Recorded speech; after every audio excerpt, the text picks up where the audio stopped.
از شوق و ذوق آیه ها دیشب نشستم گوشه، اشکم چکید بر گونم، یارب ندارم توشه.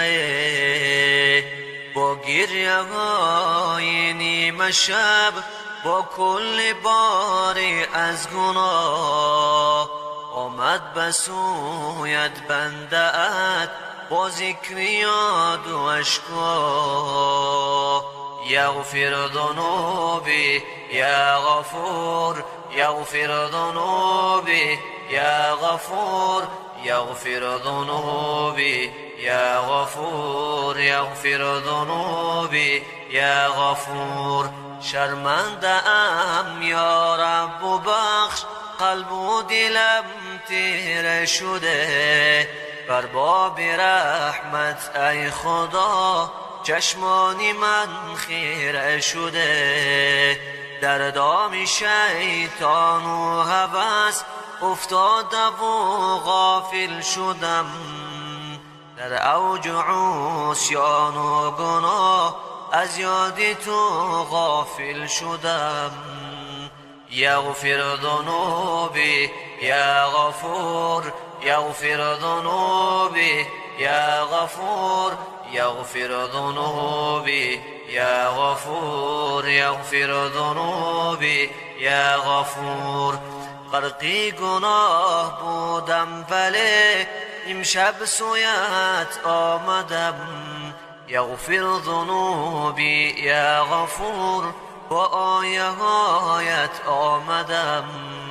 گفتم که من تنها شدم، گفتی که من هستم قریب. از رحمتت بر من ببخش، از آشنای هر غریب.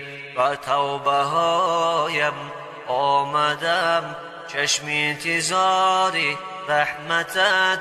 این بنده عاصی خود یا رب نران از درگت. با توبه هایم آمدم، چشم انتظاری رحمتت. این بنده عاصی خود یا رب نران از درگت. یغفر ذنوبی یا غفور، یغفر ذنوبی یا غفور، یغفر ذنوبی یا غفور، یغفر ذنوبی یا غفور. فراموشم شده گاهی که این پایین چی ها کردم، که روز باید از اینجا باسم پیشی تو برگردم. خدایا وقتی برگشتن یکم با من مدارا کن. شنیدم گرمی آغوشت، اگر میشه منم جا کن. خدایا وقتی برگشتن یکم با من مدارا کن. شنیدم گرمی آغوشت، اگه میشه منم جا کن. یا الله یا الله یا الله.